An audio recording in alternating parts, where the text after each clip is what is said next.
Hello, everybody, and welcome back to the Cold Hard Truth Podcast. I'm Jack Smith. I'm Srikar. And I'm Anish Gupta. And how fitting, this is episode 50 since we revamped the podcast. It's about a year ago at this point. Episode 1, I talked with you guys about this last week, actually, but episode 1 surrounded the Matthew Stafford trade to the Los Angeles Rams, and now we're here, episode 50, after the Super Bowl. Him and the Rams just beat the Bengals, and they are your NFL Super Bowl champions for 2021. Today, we're going to go over the Super Bowl. We're going to recap it, everything that's going on, chronological order, some of the bad calls, some of the great plays, the halftime show, which I'm excited to talk about. But before we get to that, let's talk about some quick news and notes that's gone on in the NFL this week, starting with Kyler Murray. And this is something that, I don't know about you guys, it completely caught me off guard. I was not expecting there to be really any drama for Kyler Murray this offseason. Did this catch you guys by surprise too?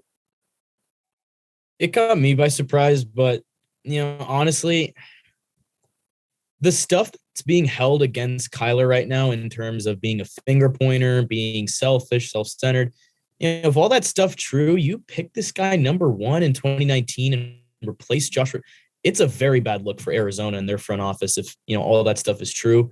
And I know that Mike Garafolo, he reported that they're trying to look for better, just intangibles. They're looking for better leadership. They're looking for, if you're looking for that sort of stuff, if you're looking for QB traits from your number 1 overall QB, you're in a lot of hot water and you're in trouble. So I hope for Arizona's sake that, Kyler gets it together. I mean, I don't know what's true and what's not. Maybe this could be used to gain some leverage by Arizona's front office in a new deal. I'm not really sure, but it's kind of a bizarre situation, and it definitely caught me off guard. Yeah, I think the rumor at hand is, so I think it started with a Chris Mortensen tweet. He said, Murray is described as self-centered, immature, and a finger pointer per sources. He's frustrated with the franchise, and he was embarrassed by the playoff loss to the Rams. And I think that the big part that everyone's kind of focusing on is that he thinks he's formed as a scapegoat. Now, whether any of this is true is anyone's guess at this point. We don't know the sources. I think that's a good caveat to say. Whenever we get to this point in the NFL season, there's tons of rumors that some of them don't have backing, but some of them do. So take anything that we say with a grain of salt because we're kind of just reporting based on other things that we've seen. But if that's true, and I feel like it definitely could be just based on the way that the end of the season went for the Cardinals, that is not a good look for Kyler Murray and also B for the Cardinals. I don't want to go into it too much just because I also do want to talk about the Super Bowl more, but I wasn't that surprised actually because when they lost, right? It was a pretty embarrassing loss. I mean, I could already hear everybody just slandering, the Kyler slander was pretty high at that time. And I'm on Kyler's side right now because I've watched a lot of the Cardinals social media stuff and I've seen a lot of their, media days and even how they've acted in OTAs, mic'd up type stuff. All the veterans, old or young, they all have raved about Kyler. And I haven't really heard anything from teammates anything bad about it. So I guess the front office may be unhappy. And for Kyler, I mean, yeah, he was labeled as the scapegoat, but in reality, Kingsbury did not let him run in that game. Kyler is 0 and I think 20, I think in games that he has less than 5 rush attempts. He hasn't won a game yet like that. And he had less than 5 in the biggest game of his career so far. So, I think, he is getting painted as a scapegoat a little bit. And I haven't really seen or heard enough for me to really label him as a finger pointer or a selfish guy. And he's a consensus top 10 quarterback right now as we stand. So, I think if I'm the Cardinals, I want to keep this guy around because, there's very few options you have to upgrade over this guy. And he's been getting better every single year. He's been taking steps forward, right? From 5 wins to 1 win away from the playoffs, finally making it. Now, who knows? Maybe we see a deep playoff run next year. But yeah, I'm on Kyler's side right now. I was also expecting an extension on the way. I thought, things would be good, but I was not surprised after I saw, all the kind of blaming towards him after that loss. So. I think what makes the situation just as weird as it is what's been going on Instagram between the two. You have Kyler going down to 2 posts, and then those 2 are in non-Cardinals related uniforms. Then you got Arizona going down to 2 posts and deleting everything. It's what's going on? I can't figure it out. I literally can't. Technically, they were one of them was him being drafted, and the other one was the other was at the Pro Bowl. But I feel like those are big moments in his life, not Cardinals stuff. And that's what kickstarted everything. That's what kind of piqued everyone's interest and said, okay, there's something going on here. There's another report that went out on Twitter that's been catching a lot of buzz. And whether it's true or not, I don't really know. Chuck Harris, who's a Cardinals reporter, tweeted, just heard that's on 98.7. During half times, Kyler Murray is known to sit at his locker and call his girlfriend or put his earbuds in and isolate himself from the team. Like, again, all of this could be fake. None of this could be fake. Like, we have no idea. But if that's true, again, not a good look. If that's true, then obviously my opinion would switch. Yeah. But no, I think if Kyler really does feel like, he's the scapegoat, he kind of does have a slight point. You can throw some blame on him for the wildcard game and forward down the stretch. Like, he's the quarterback. You got to be able to handle blame because you get the credit when you win, you get the blame when you lose. But the Cardinals have not done a great job to build a team around him. There's been effort there. They've put some picks into the offensive line. They've thrown picks at receivers. They've made some free agent signings, but they have not been very successful. And I've said this before, like, Steve Keim is just not a very good GM. Like, and he has some pieces that redeem himself a little bit, but like, Kyler Murray was the obvious number one pick. So you're going to hit on that one pretty much no matter what. The other moves he's made, like, can you really hang your hat on that many young pieces in this Cardinals team, or like moves that you like? I kind of disagree. I Really? think Steve Keim I think they've built around him pretty solidly. And again, it all comes down to this. But in what ways? So yeah, let me explain, right? Like, I'll go quick because, again, I want to hit the Super Bowl. But I think, look, this is kind of a process that they've been going through. And in 2019, right, I think Nick Bosa had just as good of a case of being the number one overall prospect as Kyler Murray did. I thought he was a slam dunk no matter where he went. And the Cardinals did have a top 10 QB that they had picked. Sorry, a pick of a top 10, right? Not a top 10 quarterback, but they picked him with the 10th overall pick, right? And for them to right away as a GM, right? This never happens. This is, I think, the first time I've ever seen this. For him to really admit his mistake year one and switch away like that, I think that takes some big guts to do. I mean, like, because the Cardinals could have easily taken Nick Bosa there, and I don't think anyone would have had a problem with it. And you're seeing what he's doing right now. I mean, I feel like he could have done the same, if not better, with the Cardinals alongside Chandler Jones. So I think it's been a process, right? And every year Kyler's been there. They've gotten more and more pieces each year. It hasn't been a lot, but they've built around him. I think they've gotten pieces, big time ones each year, right? Like D-Hop in 2020, I think that's still a hit, right? When he's been on the field, he has been very productive. I'm mostly talking about drafting, and I'm talking about like other signings, like other than JJ Watt, who and DeAndre Hopkins, who, like, yeah, you can say they've been hits, but they've also been injured their fair share. I mean, but that's hard to, like, I know, but the other moves, right? I mean, so. The other moves, especially, I think year 4, right? So I love a 4-year process. I think year 4 has got to be the hit. So this is, I think, no more of this one more year stuff, right? This is it. I think this is the year that's going to tell us the Cardinals' quote unquote future long term, because you said it, prior to the episode, Jack and I were talking, the NFC is weak. It's wide open. It has never been this wide open in the last maybe 20 years. And the Cardinals have a shot to do it. So I think this is the year. And if it doesn't work out, then, Steve Keim can maybe go at it again with the 2023 class. Like, let's see. I think I would give him one more year, and I still think Kyler, I'm still with Kyler right now. The Bengals made the Super Bowl in year 2 in Joe Burrow's year 2 in the loaded AFC. It's hard to, that's like thing like once in a, right? I know, but I'm saying, like, the ability to say, give me 4 years to get something done. I don't know if that's going to happen anymore. That's piece, a trend, I guess. So. The second piece, Wentz and Garoppolo, Carson Wentz, Jimmy Garoppolo, are most likely to not be on their respective teams, the Colts and the Niners, before March 19th. I think this is a move we kind of all expected, more so for Garoppolo though. Srikar, your thoughts on that? I think with Jimmy, I could honestly envision a scenario where teams will hold out and try and wait for the Niners to actually cut Jimmy so they don't have to give up anything in return. And I definitely could see that happening. As of right now, the most that I could, or the highest draft pick I could see going for Garoppolo is a 3rd round pick. I don't think we get a second. I don't think we get a first. We could get a second because teams tend to overpay for a QB, but I don't know. And with that holdout scenario, that's something that I could definitely envision happening. With Carson Wentz, do you want me to get into that, or do you want Anish to start with that? Oh, we let the Carson Wentz expert touch that one. You want me to go right now about Wentz, or say stuff about Jimmy? Because I love both. So no, right. It's a different type of love, dude. I mean, yeah, I know. Fair. Way Yeah, I know. Wentz is way above. I mean, well, I want to start with Jimmy really quick because first of all, I think they can get a second for him. I think I'm pretty confident on that, and I think they would get a pretty hard cap hit if they cut Jimmy. So then I think the teams trading for Jimmy have more leverage than the Niners do with him because they already know Jimmy has already expressed his goodbyes, and they know that it's inevitable that he's gone, and the Niners want to move on with Trey Lance. So I think the teams training for him have way more leverage, and the Niners might be forced to cut him, as you said, Srikar. So it sucks. Again, you guys all know my stance on Jimmy G. I still think he is a winner. I think he's better than Trey Lance right now, and he could be really good for a team like the Commanders or Pittsburgh.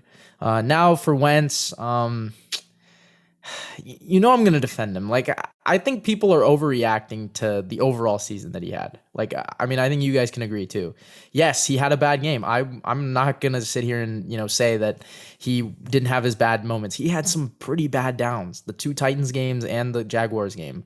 But I can't deny that he came in, again, off of foot surgery and COVID all over the O-line for the first 3 weeks. He overcame an 0-3 start and still produced a winning season. I just can't ignore that. He did, or Jonathan Taylor did? No, okay, look, I can't. Jonathan Taylor was huge for them. I'm not denying that, but this is like the first skill position that Wentz has had that's even come close to sniffing the Pro Bowl. That's the first one he's ever had in his entire career.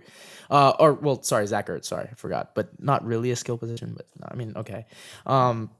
But yeah, I think for Wentz, I still think if I'm the Colts, you give him one more year. I would not, I just don't think you're going to be able to really get anyone better right now. I think one more year with Wentz settles it. You studied Pickett and Corral, right? Mm-hmm. And you could throw Malik Willis on there. Those 3 better than Wentz going in year 1? Not right now. Not year 1. All three are worse in your opinion? Mm-hmm. Yeah.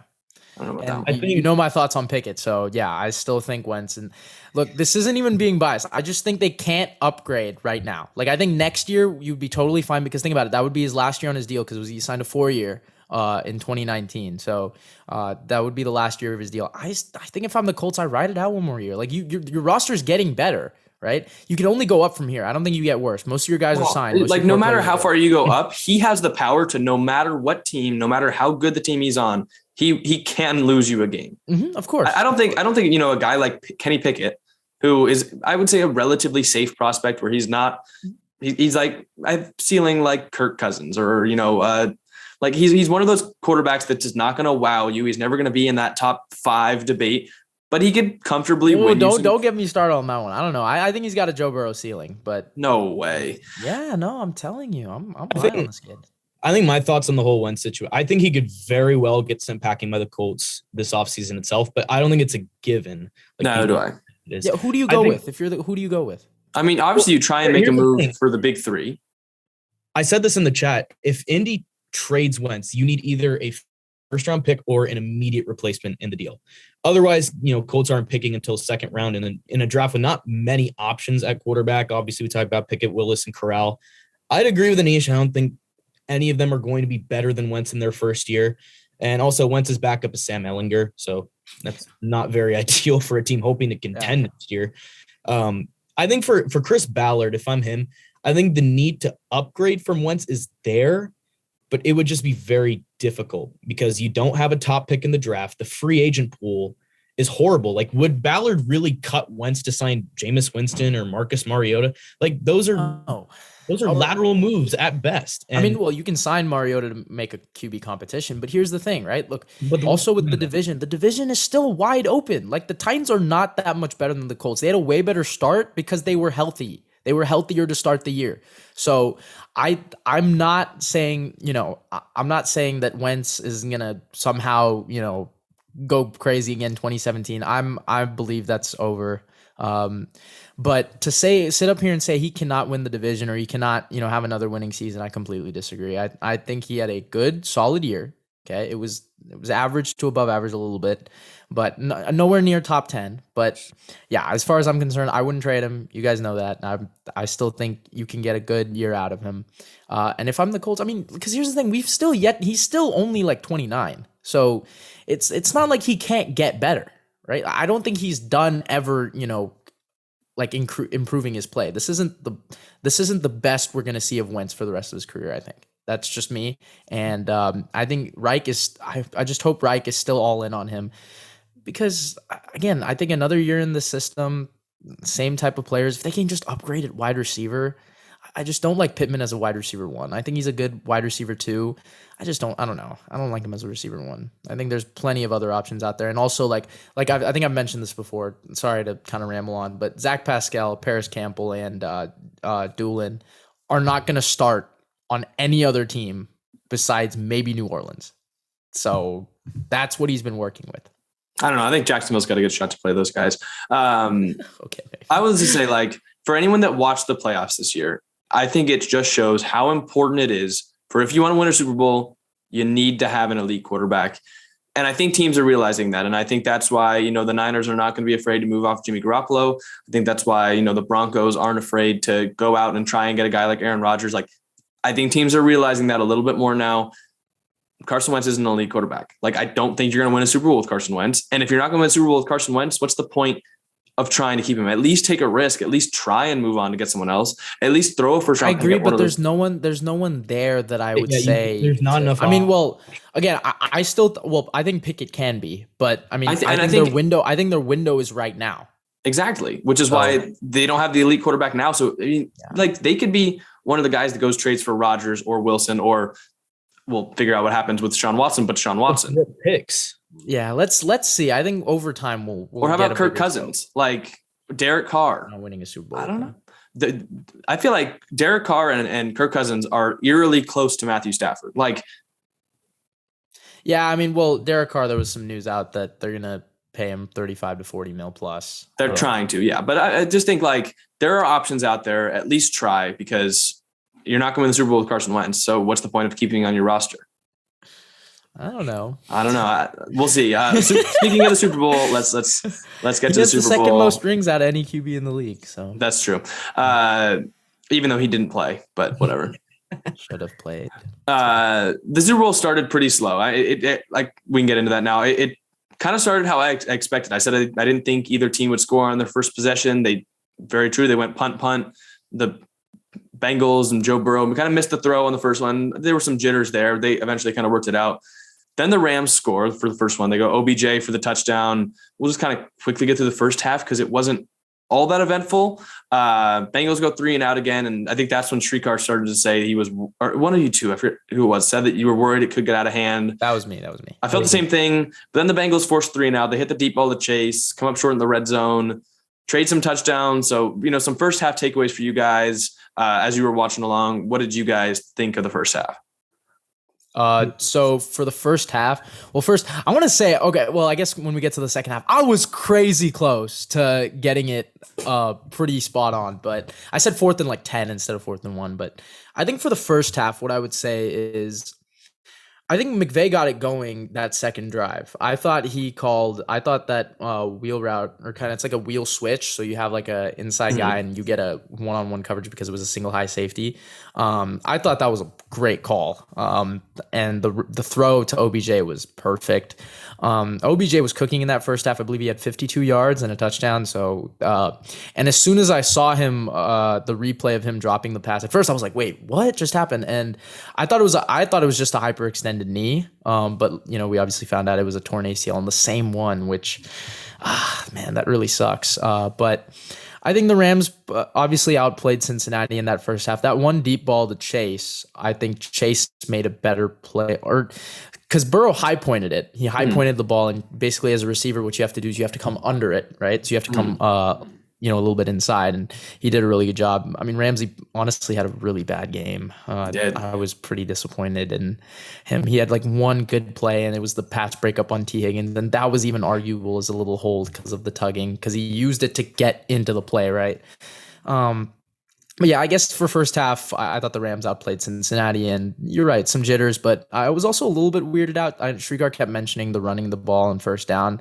I wasn't mad about that though. Like, it's fine. Like, I think, because that's kind of how the NFL works. You run it on first down, maybe run it again on second, and you throw it on third. So if it wasn't working, it wasn't working. I'll speak on that a little bit. And Sean McVay, he's going to get a lot of praise after this game, and his body work, he deserves it. I mean, I'm not going to come out here and say he doesn't deserve it, but I do not like his game plan. I have some stats pulled up. It's just the Rams were incredibly conservative throughout that first half, and even before Beckham's knee injury.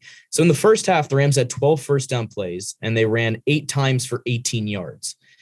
And to his credit, McVay, he only called 4 runs on 14 first downs in the final 30 minutes, which is where I give him his credit. In the fourth quarter, he was great. And that gave Stafford more of a chance to be in a better position on second down. But still, first down was a problem like the whole night. On 26 first down calls, the Rams only gained 10 plus yards twice. And also there was that, I'll speak on it when we get to the second half, but that Philly special on 3rd and 5, I hated that call. I don't know what they were thinking there. Going from Kupp to Stafford. They should have went Stafford to Kupp, but they went Kupp to Stafford. So I don't know what that was about. Matt Gay got 3 points on that drive, but terrible call considering Cincinnati was struggling to cover a lot of the night. But in the first half, some other takeaways. That front was pretty much absent that whole first half. It wasn't until the second half that they got really clicking and they actually got after Burrow. And ultimately, the big story of the Super Bowl was the one that a lot of people were expecting, including me, and it was that the Rams would get unrelenting pressure and Burrow would finally have, he would have found that force that he couldn't overcome. And I think that's what we saw in this game. The OBJ touchdown, it was a beautiful route out of the slot. It was a wheel route on Mike Hilton. I think it was great. I love the throw from Stafford. I love the catch. I think it was a great play. But other than that, the first half, it really pales in comparison to the second half. Yeah, that's what I was going to say. I mean, both teams after the OBJ touchdown, Bengals kick field goal, and then they trade touchdowns. You had the Kupp touchdown, which was his first. And I was felt like it was inevitable. Like if you weren't betting Cooper Kupp to have a touchdown in the game, I feel like you were kind of making a mistake. But then the next one, a little bit less expected, like Joe Mixon passing for a touchdown. Then the game was close. The Rams looked like they were going to move the ball a little bit, then throw the interception because the OBJ injury, which first of all, I want to say it just sucks for OBJ. Over the course of this year and this offseason specifically, I became a big fan of OBJ. I just hated seeing how underutilized he was in Cleveland. And I actually got to go to the press conferences for the Bengals and Rams. And I asked Mike Hilton the question about OBJ and he said the exact same thing. He was like, none of us were surprised that OBJ went to the Rams and started being good. And he legitimately mentioned once he was off of franchises that did not know how to use him. I was like, at least he was being candid, and it just sucks for OBJ to go down. Okay. Same ACL injury. I feel like he was really returning to form, and he was a player I wasn't a huge fan of in New York and wasn't a huge fan of the first year in Cleveland, but have started to like him a lot more. So it sucks for them, but that really threw a wrench into the Rams offense because he was able to substitute the loss of Robert Woods. And after that, when your second option is Van Jefferson and Ben Skoranek, you're not having a great offensive attack. My God, dude, Ben Skoranek. Don't even get me started. Don't even get me started on that. We'll get started with that in the second half because, so then they end up throwing the interception. The half stalls out from there. But then the second half, which is you got the Bengals coming out, 75-yard touchdown on the first play. Yes, it was a face mask, but still a touchdown. And then Ben Skoranek, ball bounces off him, it gets picked. So within 2 plays, the Bengals have, it looks like, complete control of the game. So coming at a halftime, what were you guys thinking? Well, a little bit on OBJ, but I agree with you. He was really starting to come into form. 7 touchdowns in 12 games, including the postseason. And honestly, I think he comes back on a 1-year deal. I really hope that's what happens for him. It's going to be a prove it year. I think it's what no. They've got Woods coming back. He's not going to come back till October, November. And I mean, I don't know. Maybe he might if he's motivated. Because with the Browns, when he tore his ACL, he took his sweet time. He could have come back during OTAs. I don't see why he would leave the place where he was thriving. I don't think they're gonna. I don't know if the Rams will take him back because they don't have the money. I think they prioritize back and you already have. Yeah, they've got Woods coming back. After seeing what he did in the postseason, I get the injury is concerning, but after seeing what he did in the postseason, I feel like you got Woods and Beckham coming off an ACL. The problem is Woods has had more time to recover. Yeah. So. But also, I mean, they've got Van Jefferson still, who they invested a decently high pick in, and they've got to play Tutu Atwell at some point, who they took in the second round. Mm-hmm. So, but for the second half, I'll let Anish go. I just wanted to touch on OBJ. Yeah, first, can we talk about this guy, Ben Skoranek? First of all, I always forget how to pronounce this dude's name, and good good matter because this dude does not deserve for people to pronounce his name correctly. First of all, this guy has a crucial drop against the Niners in week 18, right? Or no, was it actually, I think it was the playoff game, right? The championship. It was the touchdown. Yeah, sorry, the championship game. And then we come in here, oh my God. First of all, he was 5th on the depth chart in August. He was 5th, and he somehow gets moved to 4th because of injuries, right, to Robert Woods. And then OBJ goes down, so then he's moved to 3rd, and they put him at Y because they wanted to put Van Jefferson in the slot. First of all, on the pick, you have to follow through if you're running through the middle. You have to, especially if there's no safety hitting you there. He doesn't follow through, and hence the ball gets, I think it was off his left hand, and it goes right into, who picked it off? I think it was a linebacker, right? It was, no, it was Chidobe Awuzie. Oh, Chidobe, yeah. Sorry. It wasn't a perfect pass. Like, let's... No, yeah, like, okay, but you still have to follow through with your route. Right. Like, he stopped. So I was really, really frustrated with him. He also he just couldn't get, he cannot beat man coverage. He cannot do the same things Odell does or Robert Woods. He cannot beat single coverage, which is pathetic. I mean, their 3rd string tight end, I'm forgetting, Hopkins was his name. He was actually doing some bits there. But for the second half, that was my little rant on Skoranek. I was just whatever. But I'm going to use this time to talk about Sean McVay. Yeah, for the last 3 hours in the chat, just some context, I've been hyping up McVay to these guys a lot. And what I did tell him, I think right now I would take him over Andy Reid. I think right now, if I'm starting a franchise, he's the consensus number 1 coach I'm taking. And that 4th quarter, that 15-play drive, obviously 3 guys get credit. McVay, Matthew Stafford, and Cooper Kupp. Finally, I mean, I was putting in the chat too, every chat I was in, just force the ball to him, like it'll work. I was getting so frustrated when they weren't targeting him. I mean, he only had 5 targets coming in to the second half, and I was like, this is what got you here. And on the final drive, I think he had 4 targets or something, 5 including the penalty, and he made do on everyone. And that throw was tremendous. I know I kind of skipped through the 3rd quarter, but that throw, I know it was a no look. I don't even care about the no look. I just thought it was perfect accuracy when they needed it. Down the field. I think they beat Logan or Jermaine Pratt on, I think it was a cover 2, and I think they just beat the linebacker trying to move back. But yeah, I thought it was a sensational drive. I think that's one of the best drives I've ever seen in Super Bowl history. And yeah, I think Sean McVay, just quick touch on him, 5 seasons, all 5 have been winning seasons, 2 Super Bowl appearances, a Super Bowl win, and every player that has gone to LA has been better there. He has developed every player. He has made everything work. You've thrown in OBJ, you've thrown in Von Miller, you've thrown in Eric Weddle, you've thrown in Austin Corbett, who is terrible with us. Andrew Whitworth made the Pro Bowl his first year when he came, and he never made one with Cincinnati. Robert Woods was way better in LA. He had a 1,000-yard season, never had that with Buffalo. Cooper Kupp, look at his development. Matthew Stafford, his first year in LA, wins the Super Bowl.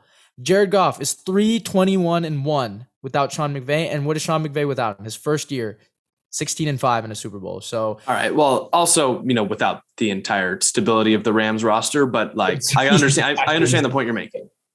McVay came in with a 4-12 Rams team that Srikar was trying. I mean, okay, I'm gonna use this to slander Shanahan a little bit because Srikar was trying to tell me that Shanahan inherited a worse roster. Well, the Niners had swept the Rams that year, so that doesn't matter. That team was holding open try. I think they had a better roster. So yeah, Sean McVay inherited a really, really bad roster and turned it into an NFC juggernaut. And they should be the favorites in the NFC next year. This guy is incredible. I did make a take that I was joking about, but I'm honestly not far from it. I think if he shows it a little bit, if he wins another Super Bowl, if he goes back to back, I think Sean McVay, if I was taking a team in 2022, 2023, in an offensive league that it is now, I think, I would take Sean McVay over any coach at any point in their career. No, I still hate that take with a burning passion.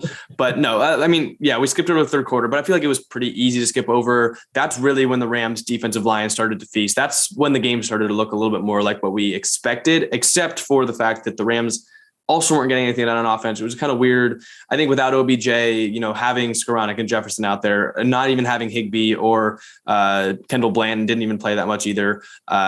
It was an ugly 3rd quarter, but the 4th quarter, that's where I start to give McVay credit. I agree with Srikar's statement earlier that you give McVay all the career credit you want, but in the 2 Super Bowls, I have not been a huge fan. And I'll say the same thing about Zach Taylor. Like Zach Taylor reaffirmed some of the worries I had about him play calling. I think both of them didn't. Yeah, you want to talk about the 3 plays on at the 1, like 1 yard away? You want to maybe touch on that? For the third and one, fourth and one. We'll get there. But no. So the Rams drive though, like that's where I give the credit. Like that was a perfectly orchestrated drive. Sure, I would argue that while it wasn't, a horrendous call, they were helped out by a couple penalties on that drive. The Logan Wilson hold in particular, I don't think you should call that holding if you're not going to call things in the first through third quarters. And the fact that they missed the false start, like that's worse. That's the more egregious miss in my opinion. But no, you had Cooper Kupp on 4th and 1. They finally run an end around. McVay finally goes to the outside with Cooper Kupp, and they just had not been getting it to him, just not putting the ball in his hands, which they I think could have easily done at many points in the game. The no-look pass from Matthew Stafford, absolutely phenomenal. There were some red zone antics, but it all ended up working out. 15 plays, the Rams go ahead. Like that's where I'm going to give McVay his props. That's where I'll clap it up. And that left, which then the point you want to get to is that left the Bengals right where I thought they would be, honestly, like with a chance to go down and win the game at the end. Of course, I thought they would be tied at the time, but this time they were down by 3. Can we put my story up? It's literally exactly what happened. I said everyone was going to be like, Joe Burrow, game time. It's time for him to show up down. I was the only person not saying that. I was saying Aaron Donald. It had to be something from Aaron Donald. I'm telling you, no, put the clip. I want to put the clip up there. I'm not putting I was the clip like, in. They can go back and watch down, last the Rams week. are going to get a I feel stop. like we were all pretty close. Like you guys were really close in that you had pretty similar predictions and it went your way. But like if that Aaron Donald play doesn't happen, like I feel like it went right my way. So it was really close. Well, the 2 Aaron Donald plays. Donald plays, you're right. Obviously had the 3rd and 1 and the 4th and 1, which we can definitely break down more. All right, so going to the 3rd and 1 and the 4th and 1. I mean, first of all, I know people are mad about giving it to Samaje Perine, but like he has been their 3rd down back for the entire year. So like, okay, fine. One situation where it didn't work out. It's been working out in a lot of other situations, so I can't really fault him for giving it to Perine there. It was just a hell of a play by Aaron Donald. I mean, this dude used his left hand, he's right-handed, left hand to sweep over and literally move Perine, who's like 245, 250, and drag him down with one arm while being kind of, pushed back by Hakeem Adeniji. Like, that's just incredible. I mean, like, I talk about Aaron Donald all the time. I remember I was a critic of him sometimes. I was in big games. And the last 2 postseasons, he's really come up big. That Seattle game last postseason, and now we've seen back-to-back, games, the championship and the Super Bowl, where he deservingly so did the celebration, right? Both times he was contributing to the game-winning play. So hats off to Aaron Donald. And, I guess Tyler Boyd's drop also on 3rd down. This was, which play? It was like I don't know when it was. I think it was a couple drives ago. 3rd and 9 on the second to last drive. Yeah. So I think, it was the drive before. So, I mean, there were a couple plays in the 4th quarter that I guess, the Bengals kind of just hung out to dry. I mean, Srikar I'll let you maybe transition and take it over from there. But I just wanted to finish on Donald really quick. The recency bias on him being the best defensive player ever, I think it's too high right now. Like there's still a considerable gap between him and LT. I'll let you put him over Reggie White. I'll let you. I mean, I'm still on the fence. I mean, honestly, I would probably move Aaron Donald above just because I've seen him too. But for LT, I'm sorry. I've watched documentaries on this guy. I mean, it's like, for him, only defensive player to win MVP. Again, he revolutionized the edge rusher position. He made it, and he also showed why you need a left tackle. So I can't put him near LT right now. I think LT had 2 rings, but that's my thoughts on Aaron Donald. I think he's cemented as top 3 defensive player ever, which is really cool. Yeah. I guess my takeaway for the Bengals mainly was just so much self-inflicted damage. And there's going to be a few haunting moments coming from this. Obviously, we talked about Tyler Boyd's drop on their second to last drive on 3rd and 9. You got the pair of 3rd and 1 or the 3rd and 4th down calls. Just the inability to block it all in the second half. They allowed 6 sacks. But I think the big turning point in this game came after the Higgins touchdown and right after the Chidobe Awuzie interception. Cincinnati had the ball. They're up 17-3. They're at the Rams 31, and you can go up by 2 scores here. And instead you get, the drive kind of stalls and an Evan McPherson field goal. And I think there the Rams were able to steady themselves a bit. If they scored a touchdown there, I think I wouldn't say it'd be, the dagger, but you could kind of feel like it would be a little bit out of hand at that point. And obviously Cincinnati didn't score again. And I think in the Super Bowl, the winners normally take advantage of, opportunities like those. And the Bengals just missed a lot of theirs. With Aaron Donald, after the final play, that 4th and 1, where they basically sealed the game, I was just thinking in my head, of course it was Aaron Donald. He saved his most important play for maybe his final one. Could he retire? No, he's not retiring. Give us a minute on that one. He's not gonna retire. I hope he doesn't. It would really suck. But you really think about it, he's done everything. And except prove to Anish he's the best defense player in football. He's got to play a couple more years for that one. Right now or all time? Like all time. Oh yeah, he's far away. How many more years of Aaron Donald level greatness will it take? Would it take? Yep. I don't know. I think he needs those hardcore accolades. Like, again, LT was he was an MVP, and again, he had 2 rings. But were there Patrick Mahomes throwing like 50 touchdowns a year when LT was playing? Like, it's different story in different. I know, but again, like, you should just watch what, like, I'm telling you. No, I know. I'll send you the documentaries. Like, this guy literally rushed when he wanted to, and it was crazy. Like, I don't know how to describe it. As far as talk about like eye popping, like for, edge rushers, like, do you pop out of my screen? Like, this dude literally every single play, I know where he is and he's doing something. I don't think that's ever been replicated. Like, the speed that he would come off the edge with. And I think this is like an episode on its own, because I could go on for hours about, how dominant LT was when I saw him. And I don't know if I can put Donald there without, I think he would need an MVP, maybe another ring. If he gets defensive MVP in this day and age, oh yeah, I'll lock it up. Maybe another ring, maybe a Super Bowl MVP if he gets it with the ring.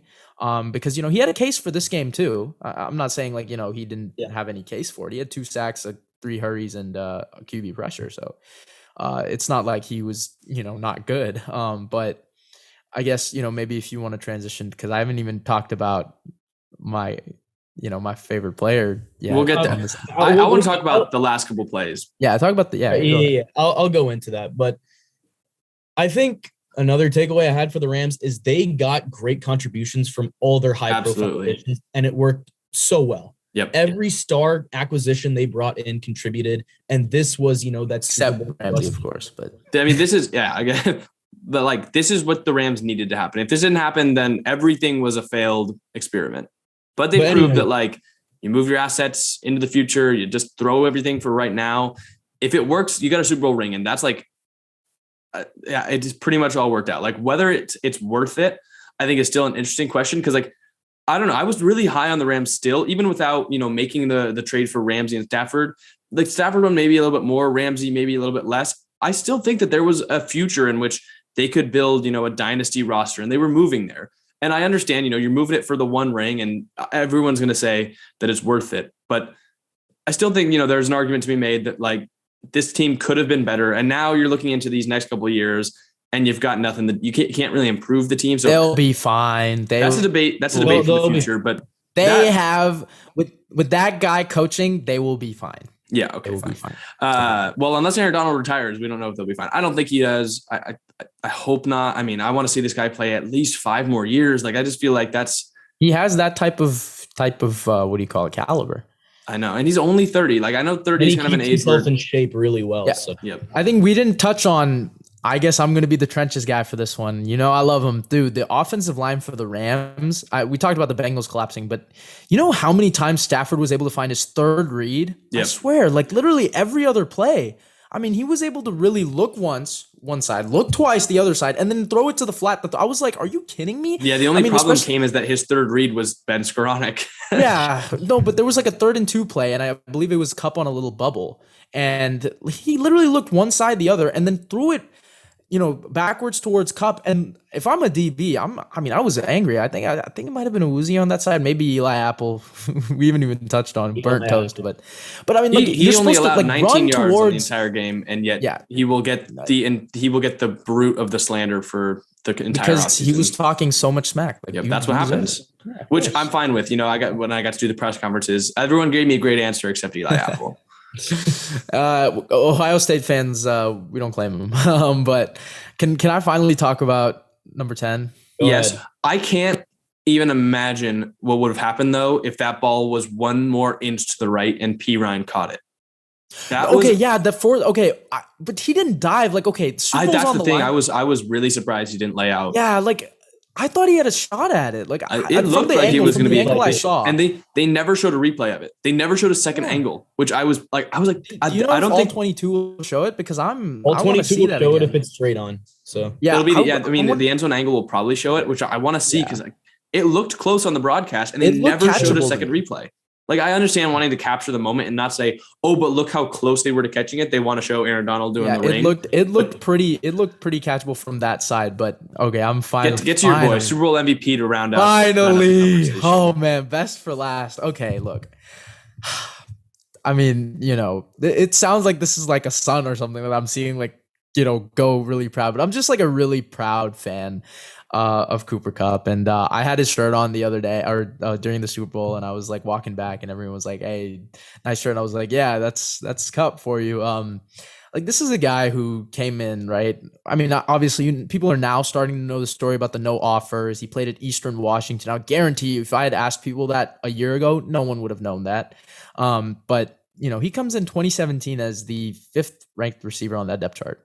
And he had 869 yards his rookie year, despite being on a team. I believe that was the year. No, this was the year before Brandon Cooks had got there. But he was people's 3rd receiver on that team. Everyone was like Cooks, Woods, then Kupp.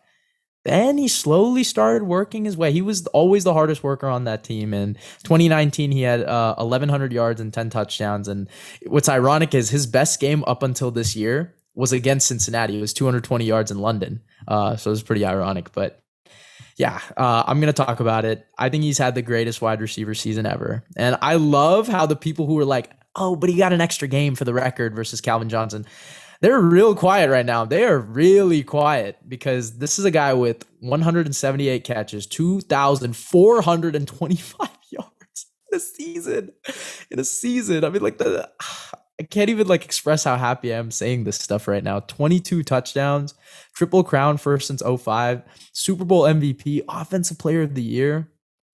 I mean, and honestly, you can make a case he could have won MVP.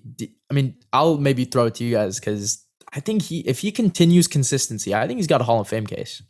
That's the thing. That was the point I want to get to is there's the whole of all time debates that are going on right now. We touched on Aaron Donald, the best wide receiver season, which I think I would give it to Kupp at this point. No doubt in my mind, at least, especially because I don't know, it's just the effect that he had. I know that a lot of people are going to want to say Jerry Rice, but just from week 1 to the Super Bowl, never had a bad week. You want to know his worst game of the year? I know it off the top of my head. It's 5 catches, 64 yards in week 4 versus Arizona. That's his worst game. Are you kidding me? Dude, that's unheard of. And that was a game where they gave up by halftime. That game was over early. Yeah. This has never been done. I don't think people are realizing this. This is for one guy to do all of this is just incredible. And he's not the fastest guy. He's not the strongest. He's not tall. He's not that fast. I mean, but he's just I think he's 6'2", this guy who was in the slot, and for all those people yelling slot boy, 6 of his 8 catches, where were they? They were on the outside. So I don't want to hear any of this slot boy nonsense. This guy has been productive everywhere he went. And I think, again, because he's only had one other season with 1,000 yards because others due to injuries. But yeah, if he continues like this, here's my thing for the Hall of Fame, right? And I think maybe if you want, we could even touch on Stafford really quick. That was the next point I wanted to make. My thing is this, right? Can you talk about NFL history without mentioning this guy. If you can, then he's not a Hall of Famer, in my opinion. Obviously, we're going to have those longevity type things. Like if you keep being in the class, the semifinalists, you're going to eventually get in. And I think you have to have more than 1 year. Like someone can have the best wide receiver season of all time and never play again. And like, they're obviously not going to be a Hall of Famer. So it's like, in here's between. My thing, right? So I think obviously Kupp was taken 20, like he's got years left. Like he's got, at least 4 years. And I think he's finally going to be utilized in a way now that he's got finally a good armed QB, and Sean McVay, obviously a great coach. Like, here's the thing. Even if he retired right now, I could not mention NFL. I would have to mention this season. This is the greatest wide receiver season ever He's not a Hall of Famer if he retires right now, though. I don't think so. He's not first ballot for sure, but I think you're right. Just because he's only made 1 Pro Bowl and 1 All Pro first team, but I think now, right, he's only going to build. Obviously, it's going to be hard to replicate this type of year, but if he has more Pro Bowls and more All Pros, we're always going to remember this year, and we're always going to remember he's one of, I think, like 4 wide receivers to have the Super Bowl MVP. I think it's a pretty short list. So, I just wanted to say that includes other Hall of Fame hopeful Julian Edelman.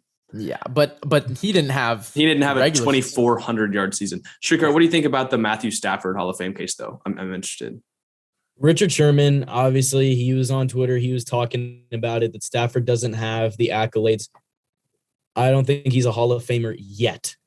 And I'm going to include that yet there because I think Stafford can get into the Hall of Fame. It would take, I think another ring for one, and maybe – I don't know exactly. He just needs some more accolades in general. He has 1 Pro Bowl. He has that Super Bowl. He won Comeback Player of the Year in 2011. I just don't think he's there yet, but I definitely think he can be. As for Cooper Kupp, I think it's the same thing. He's got to build off the season. I don't think he's going to regress. I think he should find a level where he can stay consistent and be consistent. It's going to be hard to not regress after. Well, regress as in get like much, much worse. But I mean, I think he could go back down to under 1,000 yards. Like, that's where he was. That's like, he's not gonna, but hold on. He had 1,110 touchdowns. I know, but you said 896. So it's like, he had years with injuries. That was his first year. I know. I'm not saying like, I feel like as long as he stays in the wide receiver 1 range for his team, like for 4 or 5 years, like at least, like that's what you're going to need to have as a baseline. I don't think he gets in right now. I don't either. You're right. But I'm just saying, like, he will always have this though. Like I cannot mention, right? I cannot talk about NFL history without mentioning someone who literally shattered records in 1 year. I mean, again, no other receiver has done what. So is Michael Thomas a Hall of Famer? Huh? No. So is Michael Thomas a Hall of Famer? No, he's not a Super Bowl MVP. He had the most receptions of all time in 1 season.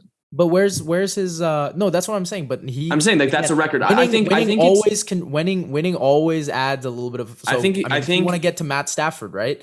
Remember, I was not high on him, right? Yeah. I said my pick for him was to be the MVP, but I did say also I was still very unsure about how he would do in the playoffs, and he shattered my expectations. He was the best postseason QB this year, and I don't think it was that close, right? Because obviously he played 4 games. But here's my thing, right? First of all, I think Richard Sherman's just hating. Like, well, I completely agree with Richard Sherman. By the way, Matt Stafford I do. I agree. You don't have to say, but you don't have to say it right now. Like, why are you talking about this man's career right now? He's still only like 34. He still's got maybe 3 to 4 years, good years left in him. Well, he's switching to dude. He's a journalist now. He's got a that pod, and he's just trying to stay relevant. It's been 3 years since we've ever talked about Richard Sherman. But look, for Matthew Stafford, his first year starting, like, now I'm gonna. Again, winning for me is a huge thing, and it changes my opinion a lot.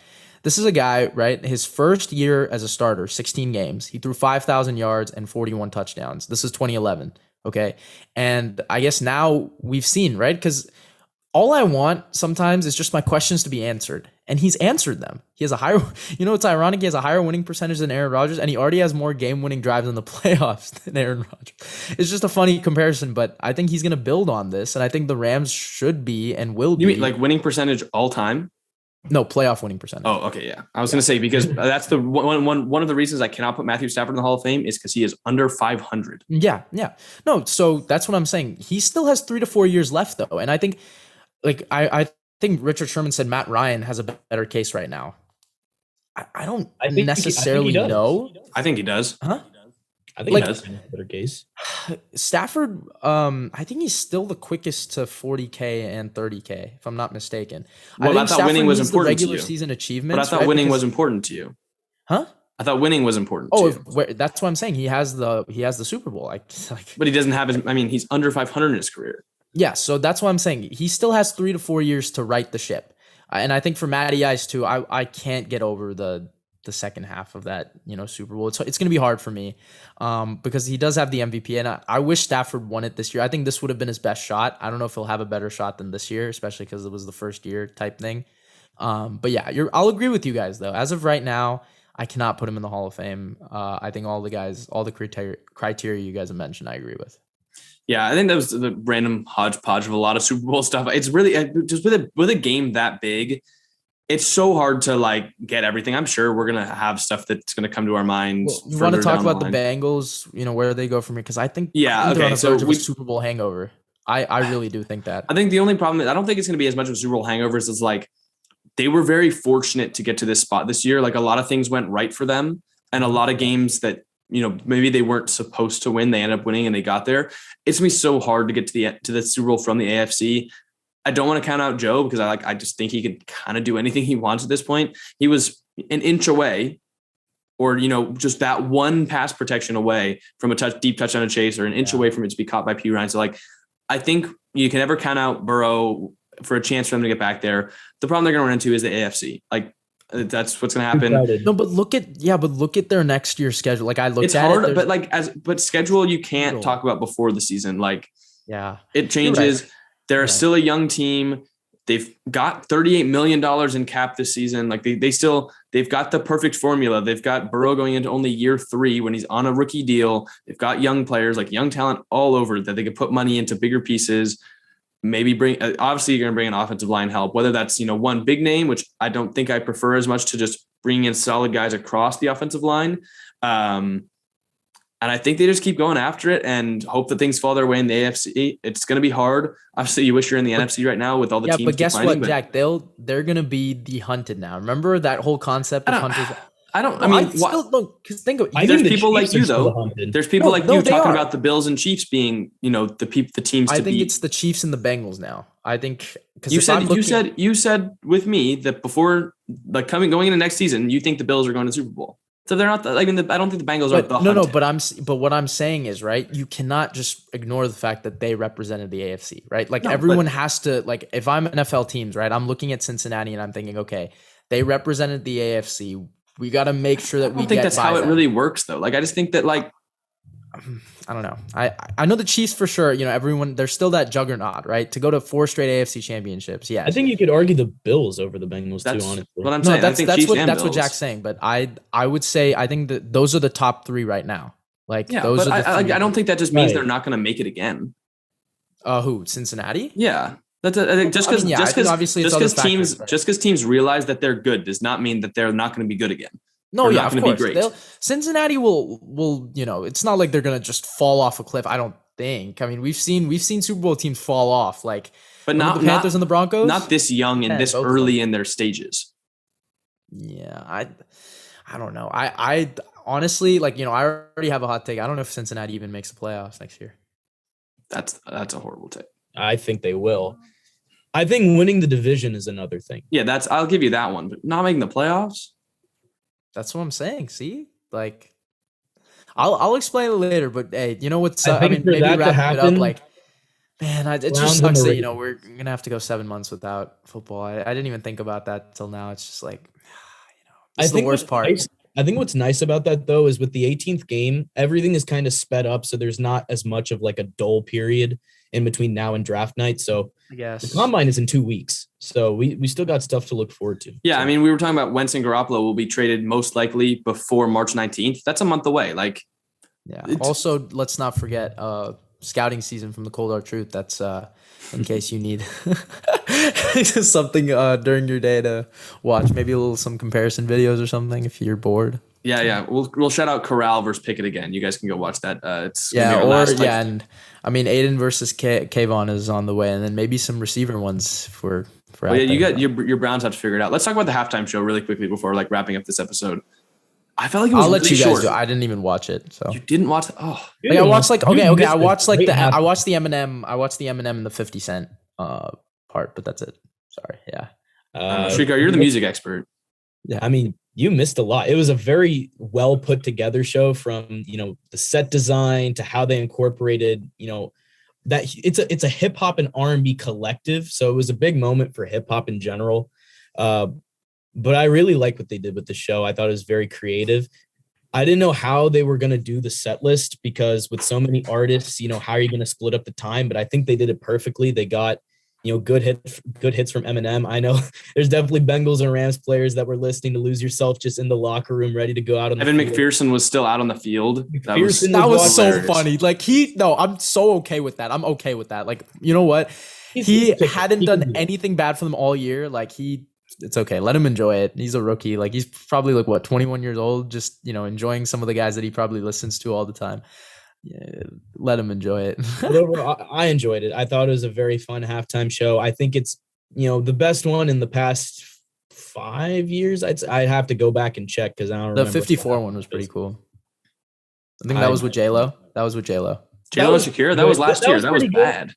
No, it was 2 years ago. Weekend was last year. But you're right, yeah. I think this one was better than Shakira and J-Lo. I think if we look all the way back to Super Bowl 50, maybe Coldplay. I don't know. I'm just glad the Bengals didn't win, because, well, obviously Kupp and McVay, but I would have seen Burrow, Joe Shiesty post everywhere, and I would have heard so many Bengals bandwagon. Like, it would have frustrated the living hell out of me. Like, I'm glad. And guess what? There's going to be another Ohio team representing for the state on Feb 12th, and the Browns. Should I agree with you there, Anish? Should I agree? No, do not. No, do not. I think the Super. I mean, the halftime show was great. It felt short. Like, I don't know if I was the only one that thought it felt short. It did feel a little short, but it left you wanting more. So that's the problem, and I feel like surprising everyone with 50 Cent was cool, but like the fact that Kendrick Lamar had the same amount of time, even though like 50 Cent wasn't even supposed to be there. I don't know. Rub me a little bit the wrong way. Like, it wasn't. I know people are saying like, oh, easily the best halftime show of all time. I don't think that's true. No. It's not the best all time. But I liked it. I liked it. I thought it was good. It's good to represent the West Coast too. Like, I felt like it was very representative of the West Coast. Yeah, definitely. It was the right choice. I wasn't too keen on it. So sorry. Don't roast me in the comments. I still listen to like hip hop and stuff. I was moving dorms. Okay. Like, I went to go watch in my other friend's dorm. So yeah, I prioritized moving over the halftime show. Well, then the Bengals, I mean, you must have been really scared after that. Then they respond 75-yard touchdown and a pick. Know me and my superstitions. Yeah. I do. Yes. I do. I was so scared. I was like, oh no, did I just curse Cooper Kupp? I was like, dude, it hadn't hit him all year, not now. And thankfully he said, you know what, Anish, I'm not going to let it hit me the way it hit Wentz. We'll be fine. Cooper Kupp, early 2023 or Madden 23 cover candidate? No, please. Don't put him on the cover. I will be so mad. It's got to be. I mean, it's him. Put Burrow. Him, Burrow, Donald, Taylor, or Rodgers. Like, I feel like you're picking between those five. I don't think it's gonna be Rodgers. Neither do I. Let's put Burrow. I don't know about that. Are you gonna put the Super Bowl loser? Well, I mean, Mahomes was on it last year. So Burrow's about to get hit. Well, it was Mahomes and Brady. And the Super Bowl curse. They also put it the year he lost the AFC Championship, Madden 20. Then he won the Super Bowl that year. Let's put it on Burrow. I love, okay, don't get me wrong. Remember, I still love Joe Burrow, but he's a rival. So, maybe they'll put it on Josh Allen. Huh? Maybe they'll put it on Josh Allen. We're gonna get a Josh Allen, Cooper Kupp, Sean McVay, Daniel Jones, wait, if people Samuel are still cover. watching maybe before we go, if people are still watching, you guys all know I had a lineup of players that I just absolutely loved. Cooper Kupp, Deebo Samuel, Josh Allen, Carson Wentz. Now, 3 of those 4 are now Daniel top Jones. 5 consensus. Huh? You can't leave out your absolute huge miss in Daniel Jones. That is not a miss. I feel like he just hasn't gotten the opportunity. I need to see. It's been 3 years. How often do quarterbacks get better after 3 years? Give him an actual offensive staff. This will be the final year. I still have some faith. I like how Anish liked the judge hire, and now he's like, nah, he needs a new staff. No, because he couldn't hire an offensive staff. Like, I thought he would build on it. And he was just bad. No. Okay, people in the comments, help me find a new lineup of players. Or maybe Srikar already enticed me. I mean, I'm pretty high on Kenny Pickett, but Now, it's kind of like I've left Debo, Wentz, Debo, Allen, and Kupp. They're all top 5 consensus. Everyone knows they're good. So it's enough talking about them. You got to find I love how you snuck Wentz in there as like, you no, mean he's still 5? there. He's still there. We still haven't seen him in the playoffs yet. All right. There's a reason we haven't seen him in the playoffs. You know why? He'll get there. Because he's bad and injury prone. I'm just not going to put a bet on it because that's probably what jinxed it. But yeah, just know he'll get there. Yeah, well, that's all we got for you guys. Number 6 will be up there. That's all we have for you guys in this episode. We're going to take a couple week break. It's been a long season. I think I'm happy to do this with you guys for another season. That's 3 Super Bowls as a podcast so far. Definitely like an exciting season. I think a great way to round it out too. We got another good Super Bowl. Last year was a little disappointing. This one was a little bit more of what we wanted. So thank you guys for following along all season, pretty much 50 episodes. I think we missed like 2 or 3 weeks. So we're going to take a couple of weeks off and we'll be back to you guys in a couple of weeks, but we hope you enjoyed the episode. We hope you enjoyed the season. Have a little bit of fun, kick back, I guess, watch some basketball if you're basketball fans, and hope that baseball comes back soon. But go Cavs. We've been the Kohler Duke podcast, and we will see you next time.